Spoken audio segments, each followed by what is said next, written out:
오늘 저희가 준비한 주제는요, 잡고 싶다, 그놈 목소리라는 주제입니다. 코로나19 비대면 시대를 맞아서 보이스피싱이 진화하고 있는데요. 인터넷 검색으로 아르바이트 일자리를 이렇게 찾으면서 상담 업무 관련 게시글을 보고 취업을 문의를 했다가 평범한 일반인들이 전화 금융사기 조직에 연루가 되는 그런 경우도 참 많다라고 하는데요. 관련된 이야기 좀 나눠보겠습니다. 서울 홍대 거리에서 납치됐다가 풀려났다고 이렇게 경찰에 신고한 여중생이 있었습니다. 그런데 그 여중생이 과연 누구냐? 이 반전의 정체가 드러났다라고 하던데 무슨 일인가요? 지난 3일 밤이에요. 중학생 A양이 홍대역 인근에서 납치돼서 자동차에 태운 후에 영등포구 모처에서 내려준 일당을 추적 중이다. 이렇게 이제 경찰서에서 밝혔는데 네. A양이 일당으로부터 가까스로 풀려나서 경찰에 신고를 한 겁니다. 현금 수천만 원도 뺏겼다. 이렇게 진술을 한 거예요. 중학생 신분이에요, 이 A양. 그런데 큰 돈을 가지고 있었던 이유가 바로 반전이었습니다. 보이스피싱 인출책이었어요. 본인이 중학생. 보이스피싱 인출책이었던 거군요. 그렇죠. 그러니까 이 A양이 피해자들로부터 받은 돈을 본인이 같은 조직에게 네. 조직이라고 표현하는 건 참 그렇지만 이렇게 보이스피싱 조직에게 전달을 하지 않고 본인이 사용을 하다가 이날 납치됐던 것으로 보입니다. 지금 경찰은 A양 진술과 또 CCTV 영상 자료 등을 바탕으로 해서 이 조직 일당을 추적하고 있는 상황입니다. 그런데 변호사님, 참 이 상황에서 궁금한 게 이 여중생 같은 경우는 납치가 됐단 말이에요. 그렇죠. 그러니까 피해자 입장이긴 한데 또 보이스피싱 인출책이란 말이에요.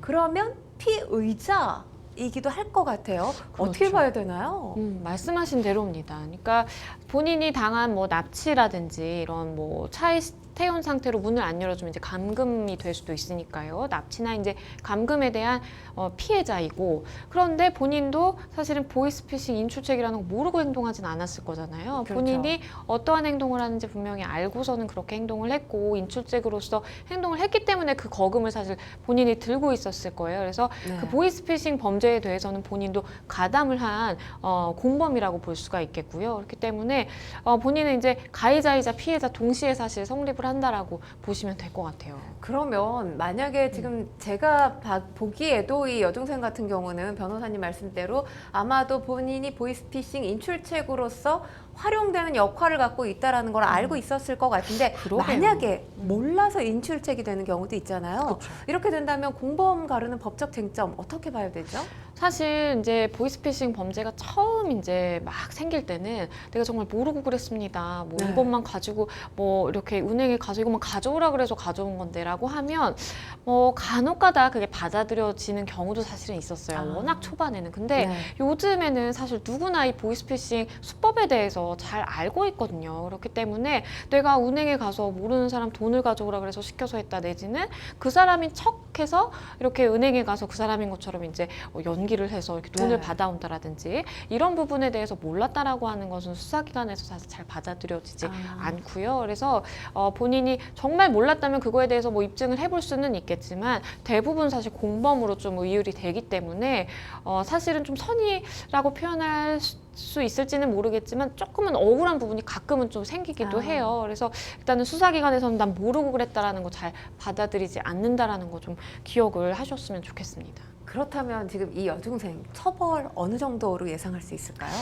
이 여중생 같은 경우에는 사실 이제 본인이 피해자인 부분에 대해서는 법적인 절차를 받으면 될 것이고 고소를 한다라든지. 근데 일단은 보이스피싱은 우리 법에서는 사기로 보거든요. 네. 그러니까 본인이 어쨌든 누군가를 속여서 금원의 이제 이득을 얻는 것이기 때문에 사기죄 성립을 하겠고요. 그리고 만약에 인출책이라면 사실은 은행이나 아니면 우리가 ATM 기계를 본인이 그 명의자가 아님에도 불구하고 명의자인 것처럼 네. 해서 하는 것도 은행 역시도 피해자라고 봅니다. 그러니까 우리가 컴퓨터 등 사용 사기죄라는 게 또 따로 있는데 네. 그게 ATM에서 내가 사실 다른 사람의 비밀번호를 입력하고 다른 사람의 이제 주민번호 입력해서 통장을 사용해서 돈을 인출하면 또 성립하는 범죄거든요. 그래서 일반 사기도 본인이 행동을 가담했다면 일반 사기죄와 그리고 컴퓨터 등 사용 사기죄 성립을 할 수가 있겠고요. 관건은 이제 이 여중생이 사실은 상습적이었는지, 그리고 이렇게 이렇게 보이스피싱 네. 범죄에 가담한 기간이 얼마인지, 그리고 본인이 사실은 피해를 입힌, 다른 사람에게 피해를 입힌 금액이 좀 어느 정도인지, 이 부분에 따라서 좀 차이가 날 텐데, 여중생이잖아요. 그러니까 네. 사실은 이제 소년법 적용을 받고 아. 그렇기 때문에 이제 불구속 수사가 원칙이고, 웬만하면 이제 사실은 뭐 징역형이라든지 집행유예형 잘 안 나오고요. 사실은 보호 처분으로 가서 좀 교화가 될 수 있도록 이렇게 좀 가르치는 방향이 되지 않을까라는 또 생각을 해봅니다. 사실은 최근 뭐 이 여중생은 본인이 알고 그랬을 가능성이 굉장히 높은데, 일반인들 같은 경우에 본인이 모르는 사이에 이제 보이스피싱에 동원되는 경우도 사실 좀 있거든요. 그렇죠. 어떤 방식으로 일반인들을 이렇게 끌어들이는지 좀 궁금해요. 일단 이 아르바이트 광고를 보고 여기에 본인이 정말 인출책인지 뭔지 아무것도 모르는 상태에서 지원을 하다가 낚이는 거죠. 그야말로 낚여서 이제 피해자인 동시에 가해자가 될 그러게요. 가능성이 열리는 건데, 보면 지금 사실 코로나19 때문에 아르바이트 자리가 거의 없죠. 네. 특히나 자영업자분들이 어려워지면서 아르바이트 자리가 거의 막혔다고 해도 뭐 무방할 것 같아 보이는데, 그러다 보니까 이제 대학생들이나 취준생들 같은 경우는 뭐 아무래도 용돈이나 이런 걸 부모님한테 타서 쓰기가 어렵잖아요. 그래서 아르바이트 자리를 구하다 보니 이제 고액 보장 뭐 이런 식의 문구가 사용된단 거의 말이에요. 그렇죠. 그렇죠. 고액 보장이라는 문구에 혹했다가 좀 보이스피싱에 그야말로 낚이게 되는데, 지금 보면 경기 남부경찰청 발표를 보면 올해 1월부터 7월까지 발생한 보이스피싱 범죄 발생 건수가 굉장히 많습니다. 3,800건이 넘고요. 이게 지난해 같은 기간보다 무려 8.2%가 증가한 수치입니다. 거기에다가 이제 현금 수거책으로 동원이 돼서 피해자로부터 직접 돈을 받는 대면 편취형이라고 하죠. 네. 이 수법이 기존 1,261건에서 2,920건으로 2배 가까이 넘게 늘어났습니다. 그러니까 뭐 지금 굉장히 어려운 상황이어서 이런 문구에 현혹될 가능성이 있기는 한데, 그냥 돈을 전달해 주는 것만으로도 그러니까 고액이 보장되는 아르바이트는 그렇죠. 이 세상 어디에도 존재하지 않는다는 것부터 미리 명심하셔야 될 것 같습니다. 네, 설령 본인이 이제 정말 모르고 그랬다면은 처음에 딱 이제 이걸 시켜서 했는데 뭐 본인의 통장에 입금된다라든지 내지는 누군가를 속여서 이렇게 돈을 이렇게 가져온다라는 느낌을 받는다든지, 그러면 사실 뭐 신고를 하거나 그렇게 해야 되잖아요. 근데 네. 이분들이 피해자였다가 가해자로 결국 되는 그 빈도가 굉장히 잦은 이유는, 한번 해봤는데 어쨌든 나한테 돈은 주고, 그렇죠. 그리고 큰 뭐 일이 있을까라는 생각에 이제 가담을 좀 하게 되는 경우가 좀 많은 것 같아서 그 부분은 좀 아쉬운 부분인 것 같습니다. 이렇게 지능적으로 접근한 보이스피싱 일당에게 한 명인데, 피해자가 분명히 한 명인데 18억 원가량 피해를 보는 사건이 발생했다고 해요. 어마어마하죠. 저도 이 보도 보고 진짜 깜짝 놀랐는데 이렇게까지 당할 수 있구나라는 걸 느꼈습니다.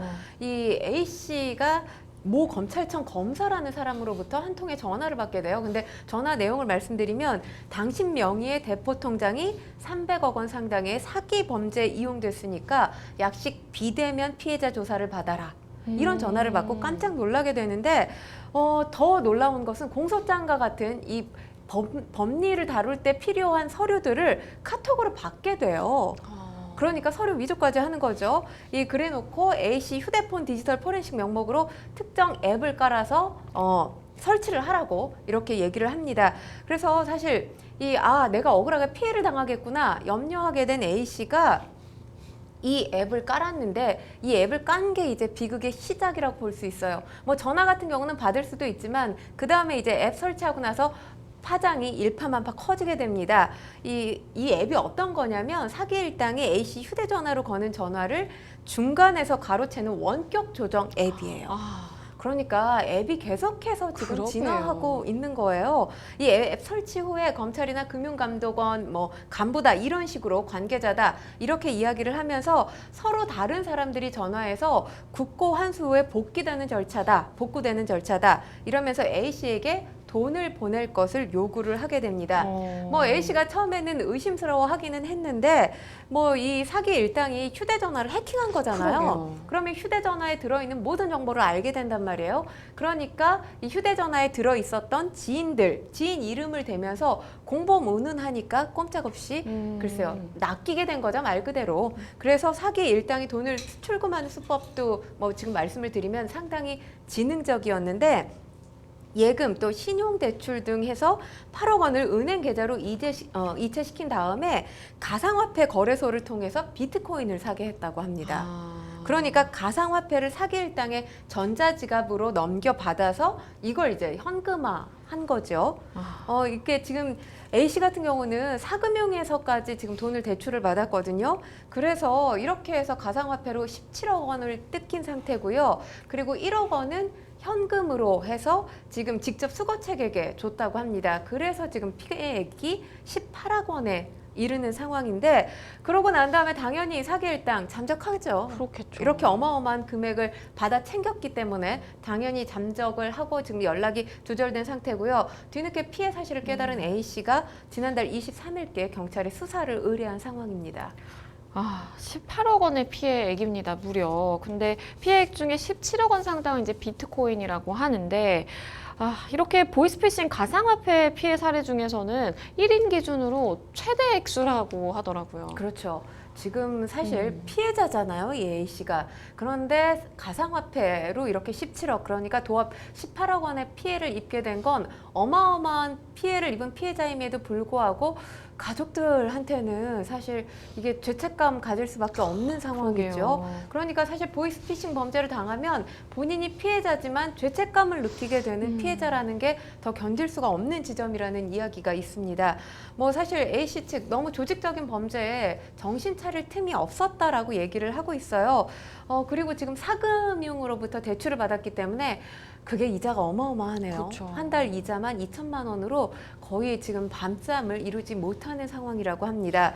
뭐 사실 어떻게 보면 본인이 피해자이기는 하지만 본인이 이걸 알아차리지 못했기 때문에 뭐 가장 큰 이 과실, 책임이 있다라고 볼 수도 있죠. 그런데 지금 이렇게 짧은 시간 안에 송금이 이루어졌잖아요. 그렇죠. 그렇다면 금융당국에서도 뭔가 의심을 했어야 되는데 그런 의심이 전혀 없었다는 부분이 지금 A씨가 가장 억울하다. 이렇게 이야기를 하고 있습니다. 그러면서 A씨 계좌로 다른 피해자 3명이 더 자금 이체를 시켰다고 해요. 그런데 이 관련 신고 후에 지급정지 통보를 받기는 했는데 이때 문자 한 통 받은 게 전부라고 합니다. 그렇기 때문에 뭐 이런 부분에 있어서 금융당국에 굉장히 억울함을 호소할 수밖에 없는 상황인데 사실 이 보이스피싱 범죄가 굉장히 기승을 부리면서 특히나 연령대가 높은 분들, 이 노인분들께서 사실 이 피해를 받은 경우가 상당히 많았잖아요. 그랬죠. 그러면서 은행에서 거액을 인출하게 될 경우에 이게 보이스피싱이 아닌지 그 창구에 계시는 은행 직원분들도 다시 한번 확인을 하거든요. 그런데 이렇게 17억 그리고 1억 이렇게 인출되는 동안 금융당국이 왜 아무런 대처를 하지 않았는지도 저는 조금 의구심이 듭니다. 사실은 뭐 제가 이 상황이라고 하더라도 뭔가 내 생활을 빤히 다 알면서 이렇게 주변 지인들의 이름을 언급을 하고 또 이 휴대전화 해킹된 상태이기 때문에 어디로 내가 전화를 걸어도 그걸 사실 가로채서 본인들이 전화를 받아서 이제 그 사람인 척 행세를 할 수 있다 보니까 이게 정말 너무 조직적으로 당했다라는 생각이 드는데 평론가님이 피해자 입장이셨다면 좀 어땠을까요? 사실 우리가 사기꾼한테 뭔가 사기를 당했을 때 보통의 사람들이 그렇게 얘기하잖아요. 욕심부리니까 사기당하는 거야 라고 하지만 보이스피싱 사기는 욕심부려서 당하는 사기가 아니죠. 그렇죠. 본인에게 올 피해나 뭐 보통 그런 식으로 수법을 쓰잖아요. 이런 것들을 막기 위하다 보니 낚이게 된 그런 그렇죠. 사기가 바로 보이스피싱 사기라고 할 수 있는데 지금 뭐 제가 시청자분들께도 이 내용을 좀 말씀드려야 될 필요가 있다고 생각하는 게 지금 이 A씨 같은 경우는 50대 검사라고 사칭한 사람한테 전화를 받은 거잖아요. 이 전화 내용 아까도 제가 말씀드렸지만 전화 내용이 상당히 치밀해요. 사건 내용을 제3자에게 발설하시거나 아니면 주변 사람과 공동으로 조사에 임하고 있다거나 사건 내용에 대해서 거짓 진술하셨을 때 이때는 본인 앞으로 2년 이하의 징역형에 처해질 수 있습니다. 이런 내용이 보이스피싱 내용에 들어가 있어요. 그러니까 우리 변호사님 같은 법조인들은 당연히 이 내용이 허위인지 사실인지 아실 수가 있지만 그쵸. 일반인들 같은 경우는 이렇게 디테일한 법적 상식이 없잖아요. 그러게요. 그러면 고스란히 진짜 검사인가 보다. 겁부터 덜컥 먹게 되죠. 지금 A씨 같은 경우도 그런 경우인데 뭐 이렇게 전문적인 법률 용어를 쓰고 또 공소장까지 아까 카톡으로 받았다고 그렇죠. 하잖아요. 그렇게 되면 진짜 내가 검사를 불려나갈 위험이 있나 보다. 겁먹게 돼요. 그렇기 때문에 일단 뭔가 이게 지금 검찰청에서 나한테 보낸 것이고 검사 신분이 나한테 전화를 한 것이다라고 생각을 하게 되면 뭐 여기에 당연히 휘말릴 수밖에 없게 되죠. 그러니까 합리적인 의심을 할 수 없는 상황을 만들어 놓게 되는데 지금 피해자 만나서 1억 원 더 챙기는 대담함까지 보였다고 하잖아요. 이렇게 20일이 넘게 피해자를 몰아세워서 일거수일투족을 보고받고 또 지시하면서 의심할 틈을 주지 않았다고 합니다. 그러니까 뭐 이 사건을 접한 뭐 제3자의 입장, 그러니까 시청자분들 입장 같은 경우는 어떻게 그렇게 큰 돈 빼달라는데 의심을 안 할 수가 있어 라고 하지만 이 사람들은 이미 덫을 만들어 놓고 있는 거죠. 그래서 거기에 걸려들 만큼 이렇게 전략적으로 뭔가를 세워놓고 있기 때문에 사실 보이스피싱 범죄에 걸려드신 분들, 낚이신 분들이 왜 낚이냐면 이렇게 의심할 틈을 주지 않아서 생각할 여지를 주지 않는다고 합니다. 네. 그렇기 때문에 일단은 검사로 사칭을 한다거나 이런 전화를 받으면 의심부터 하시는 게 가장 첫 번째 일이라는 것 말씀드리겠습니다. 네, 정말 피해자분이니까 속일 수밖에 없는 게 이게 요즘에는 이제 카톡이라든지 뭐 이렇게 메신저에 내가 뭐 병원에서 문서 받는 것도 오고 문서함이라는 기능이 생겼잖아요. 그렇죠. 그러다 보니까 이렇게 공소장 같은 거 보내주면 원래 이렇게 좀 통지를 하나 보다라고 좀 그렇죠. 생각을 잘못하실 수도 있을 것 같고, 그리고 원래 사기 사건들을 접하다 보면 사기꾼들은 정말 생각할 시간을 주지 않습니다. 그렇죠. 생각을 해서, 왜냐면 이걸 누군가에게 얘기해서 의논만 하더라도 금방 사기인 게 사실 발각이 될 수 있기 때문에 이 사람의 일거수일투족을 정말 가만히 놔두질 않거든요. 그러다 보니까 사실은 속을 수밖에 없게 되는 현실인 것 같습니다. 이 대한민국 최초로 보이스피싱 범죄를 소재로 제작된 영화가 있습니다. 바로 보이스라는 영화인데요. 이게 개봉을 앞두고 있습니다. 좀 얘기를 해볼게요. 어떤 내용인가요? 네, 개봉은 15일 날 하게 되거든요. 변요한 씨랑 김무열 씨가 주연을 맡았고요. 그리고 김선, 김곡 두 형제 감독이 연출을 했습니다. 리얼 범죄 액션 영화라고 할 수 있는데 간단하게 내용 말씀을 드리면 이 영화가 보이스피싱 범죄 조직의 덫에 걸려서 모든 것을 잃게 된 주인공 변요한 씨가 맡은 서준이라는 캐릭터가 빼앗긴 돈을 찾기 위해서 이 중국에 있는 본거지에 진입을 하게 돼요. 잠입을 하게 된 거죠. 네. 그래서 보이스피싱 설계자 곽프로라는 캐릭터, 그러니까 김무열 씨가 연기를 한 캐릭터인데 이 곽프로를 만나면서 벌어지는 일인데 뭐 이렇게 공동 연출 맡은 두 감독이 이런 영화를 만들게 된 것, 좀처럼 이 보이스피싱 범죄 줄어들지 않고 되려 늘어나고 있잖아요. 그렇죠. 그런데 이런 범죄를 쫓아서 카타르시스를 관객들한테 전달하고 싶었다. 이렇게 이 제작 의도를 밝혔습니다. 그리고 뭐 영화를 보게 되면 사실 영화라는 게 뭐 현실을 그대로 연출한 영화들이 상당히 많잖아요. 네. 뭐 영화를 봄으로 해서 하나의 경각심을 주기 위한 또 그런 목적도 있을 수가 있죠. 이런 영화들 같은 경우는 특히나 사실 보이스피싱 범죄라는 게 우리 일상 속에서 벌어지는 범죄잖아요. 그렇죠. 그렇기 때문에 뭐 경각심을 충분히 깨울 만한 이 소재 자체만으로도 영화의 작품성 여부를 떠나서 경각심을 깨울 만한 그런 영화가 될 거라는 기대가 됩니다. 그리고 사실 보이스피싱 범죄의 타깃이 특별한 사람이 타깃이 되는 게 아니잖아요. 그렇죠. 어느 누구나 타깃이 될 수 있는데 중요한 건 가해자를 잡기가 참 힘들어요. 조직을 맞습니다. 찾아내는 게 정말이지 어려운 범죄 가운데 하나이기 때문에 뭐 영화에서나마 이 가해자를 쫓는 쾌감을 주고 싶었다라고 하는데, 그래서 감독들의 의도, 영화에서나마 쾌감을 주고 싶었다고 하는데 현실에서도 이 가해자들 엄벌에 처해졌으면 좋겠습니다.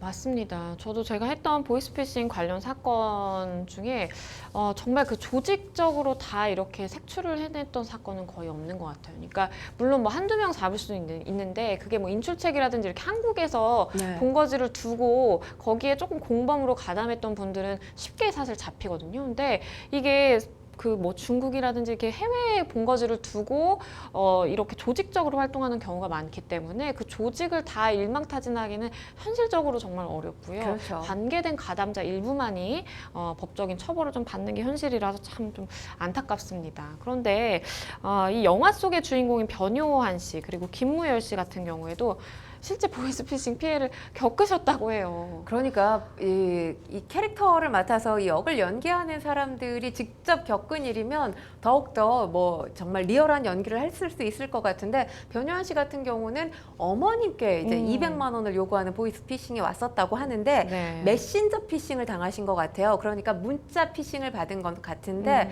이게 평상시에 변요한 씨의 어떤 문체하고 굉장히 달랐다는 거죠. 그래서 어머님이 이걸 알아채리고 당연히 피해는 피해 가셨다고 합니다. 다행이네요. 김물영 씨 역시 어머님한테 돈을 요구하는 이 문자 피싱을 경험을 했던 것 같은데, 나를 어느 정도 알고 내 행사한다는 것 자체가 굉장히 끔찍했다 이렇게 얘기하고 있는데, 지금 저희가 보이스피싱 말씀을 드리지만 여기서 메신저 피싱을 좀 말씀을 드려야 될 것 그렇죠. 같아요. 요즘에 보이스피싱 건수도 여전히 늘어나고 있지만 메신저 피싱 건수가 상당히 그렇죠. 늘어나고 있습니다. 그러니까 문자 메시지나 SNS, 카톡 등을 이용해서 피싱 피해를 입히는 건데 가족이나 지인을 사칭을 하는 거예요. 그래서 올 상반기 이 메신저 피싱 이 피해 금액만 466억 원이라고 하고요. 어마어마합니다. 지난해 같은 기간보다 증가 속도가 엄청 빨라요. 165.4%가 증가를 했습니다. 그러니까 누구나 이 메신저 피싱 사기 피해를 당할 수 있다는 건데, 일단 대부분 메신저 피싱의 가해자들이 자녀를 사칭을 합니다. 그래서 엄마, 그렇죠. 아빠, 나 휴대폰 액정 깨졌어. 그리고 지금 그래서 뭐 카톡이 안 되니까 컴퓨터 켜서 어떻게 해서 엄마, 아빠 이 신분증 요구하고, 그렇죠. 그렇죠. 그리고 이제 그 다음에는 통장 계좌 번호 요구를 합니다. 비밀번호도 알려줘. 이런 식이에요. 그런데 피해자 90% 이상이 50대 연령대입니다.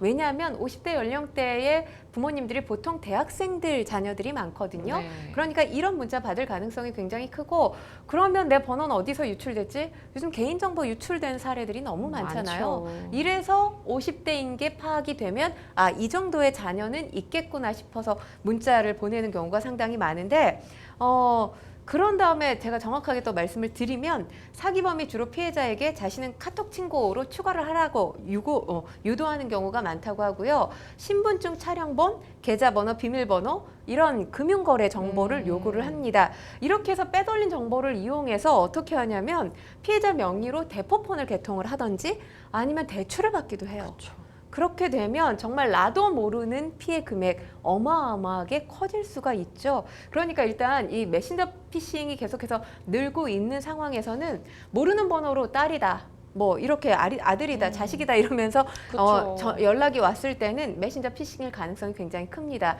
그럴 때는 반드시 자녀에게 전화를 먼저 해서 확인을 하시는 게 가장 중요한 방법이고요. 그리고 우리 자녀가 지금 연락이 안 되고 있는 상황일 수도 있잖아요. 이런 상황에서도 계좌번호라든지 비밀번호, 본인 뭐 주민등록번호 같은 경우 절대 보내시면 안 되고요. URL 절대로 클릭하시면 그렇죠. 휴대전화 그대로 이제 그 모든 정보가 이 가해자 일당에게로 넘어갈 수 있으니까요. 클릭하시면 절대 안 된다는 것 말씀을 드리겠습니다. 왜냐하면 제가 얼마 전에도 저 아는 지인분이 50대신데 이런 메신저 피싱이 왔어요. 그러면서 저한테 직접 보여주셨거든요. 그쵸. 정말 휴대전화 문제 생겼다고 이런 내용이었어요. 그런데 보니까 내 아들은 단문만 보내는 아이인데 몰라, 안 돼, 밥 줘, 배고파 이런 아이인데 구구절절이 와서 너 누구니 했더니 그 다음에 바로 메신저 피싱이 끊겼다고 합니다. 그러니까 그동안 왜 사람이 문체 보내는 스타일은 갑자기 어려운 상황이라 확 바뀌어지지 그죠. 않거든요. 길게 문장 보내는 분이 갑자기 단문으로 보내거나 단문을 보내는 사람이 긴 문장으로 보내지 않아요. 이런 것도 하나의 메신저 피싱 구별 방법이 될 수 있으니까요. 급하다고 내 지금 아들이, 내 딸이 지금 휴대전화가 안 되겠구나 이래서 급한 마음에 본인 개인정보를 다 넘기시는 일은 절대로 발생해서는 안 되겠습니다. 이게 정말 흔하게 일어나는 게 이 며칠 전에 저희 이제 저희 엄마도 저한테 메시지를 보내셔가지고 핸드폰 괜찮지? 갑자기 그러시는 거예요. 그래서 왜 그러나 싶어가지고 왜 갑자기 왜 그러시냐고 그랬더니 이제 그 메신저 피싱을 받으신 거죠. 그랬는데 이제 저한테 이렇게 다행히 연락을 해서 제가 괜찮다고 하고 바로 연락이 됐으니까 사실은 망정이지. 만약에 뭐 연락이 오랫동안 안 되는 그런 상황에 계신 네. 분들이 있다면 얘가 정말로 휴대전화가 안 안 되나 보다 싶어서 그렇죠. 개인정보를 또 보내실 수도 있기 때문에 정말 주의하셔야 되겠다라는 좀 생각이 듭니다. 경찰청 국가수사본부가 올해 6월 15일부터 2개월간 보이스피싱 등 이 전기통신 금융사기 특별 자수 신고 기간을 운영을 했었는데 얼마나 이 검거가 됐는지 궁금하네요. 148명이 검거가 됐고요. 그 오. 가운데서 11명이 구속이 됐습니다. 주요 자수 신고 대상 말씀을 드리면 전기통신금융사기 범죄 조직원, 또 범죄조직 가담통신 사업자, 대포물건 유통업자 등입니다. 이 경찰은 자수는 불구속 수사를 하고요. 임의적 감면 규정을 적용해서 형벌을 감경하기로 했습니다. 자수자가 총 75명이라고 해요. 그런데 이 지금 사례를 말씀을 드리면 한 피의자 같은 경우에 이 전화금융사기 범행 후에 택시를 타고 어딘가로 이동하고 있는 과정 중에 택시 내부에 그런 스티커 붙어 있는 경우가 있어요. 전화금융사기 범행 주의. 이 스티커를 보고 자신의 집 근처에 있는 경찰서에 가서 자수를 한 사람도 있고요. 또 한 사람, 아까도 저희가 이제 아르바이트, 고액 보장 아르바이트 주의하라는 그렇죠. 말씀을 드렸는데 여기에 이제 한 달에 2천만 원도 벌 수 있다. 이런 이 소식을 접하고 면접을 보러 가던 와중에 아무래도 보이스피싱 범죄가 의심스러워서 경찰에 신고했던 그런 사례도 있었습니다.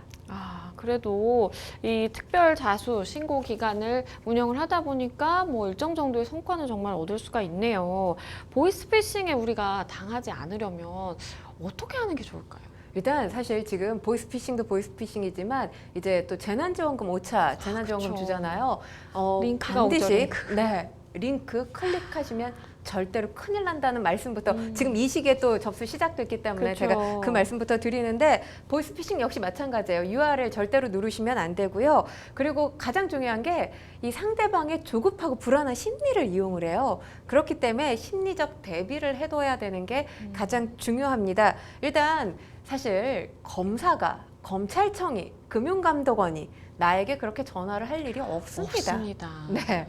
아무리 생각해도 없어요. 근데 아무리 생각할 틈을 주지 않고 이런 일에 연루돼서 출석해야 된다. 이러니까 헉, 내가? 이렇게 되거든요. 다시 한번 제가 이런 사례를 다시 거듭 말씀을 드리는 건 거의 이런 식으로 보이스피싱이 이루어지기 때문에 말씀을 드리거든요. 절대로 여기에 그러니까 절대로 여기에 이제 걸려든다고 해야 되겠죠. 그쵸. 걸려들어서는 안 되고요. 너 누구야 한마디 하시면 바로 전화를 끊습니다. 그런 사람들. 그리고 더 심한 경우에는 이 보이스피싱 이 조직원들 가운데 가장 심한 경우가 너 누구야 했을 때 쌍욕하는 경우도 있었다고 해요. 네. 왜냐하면 이게 내 수입원이 될 줄 알았는데 그렇게 되지 그러게요. 않으니까 화가 나니까 욕을 하는 경우도 있다고 해요. 그러니까 일단 그런 전화를 받으시면 너 누구야부터 하시는 것도 한 가지 방법이고요. 그리고 아까도 말씀드렸지만 고액 보장되는 아르바이트는 세상에 없다는 것 말씀을 드립니다. 그리고 현금 받아서 전달하는 것만으로도 일정 부분 뭐 수수료, 그러니까 이 수수료라는 게 상당히 높았을 경우 이런 아르바이트 없다는 거죠. 만약에 그런 아르바이트를 제안을 한다면 이건 거의 다 범죄와 연결돼 그쵸. 있다고 보시는 게 맞고요. 그리고 이제 면접을 거치지 않는 경우가 있어요. 보이스피싱 인출책으로 쓰는데 면접을 거치지 않고 뭔가 나한테 일거리를 주는 것. 왜냐면 사실 아주 간단한 아르바이트 자리라도 그 사람이 누군지 확인을 하는 게 그렇죠. 보통이거든요. 그런데 하물며 돈을 전달하는 입장인데 뭐 대면 면접 자체가 없다는 것 자체는 굉장히 심각한 범죄에 나를 활용할 가능성이 있다는 것. 다시 한번 말씀을 드리겠습니다. 네, 제가 정말 확실하게 말씀드릴 수 있는 것은 일반 민원인들이나 일반 사람들에게 검사가 직접 전화하는 경우는 절대로 없습니다. 그렇죠. 뭐 수사관이라고 하면 그거는 조금 뭐 소설 수도 있겠는데 검사가 직접 전화를 하고 그 연락을 돌리고 이러는 경우는 뭐 절대로 없기 때문에 일단 주의를 하셔야 되고, 그리고 말씀해주신 것처럼 뭐 하나 이제 운반해달라 내지는 뭐 어디서 뭘 가져와라 그래서 가져오는 거, 이게 꼭 뭐 돈이 아니더라도 사실 요새는 뭐 마약 관련해서도 이런 네. 사건이 많기 때문에 뭐 그냥 이거 잠깐 뭐 배달해 주세요라는 것은 사실 조금은 주의를 하셔야 된다라는 점 더불어서 좀 말씀을 드리겠습니다. 오늘 보이스피싱에 대해서 이야기 나눠봤습니다. 데일리 탑 이슈 여기까지고요. 다음 시간에 더욱 따끈따끈한 핫 이슈로 다시 돌아오겠습니다. 여러분은 지금 생생법률쇼와 함께하고 계십니다.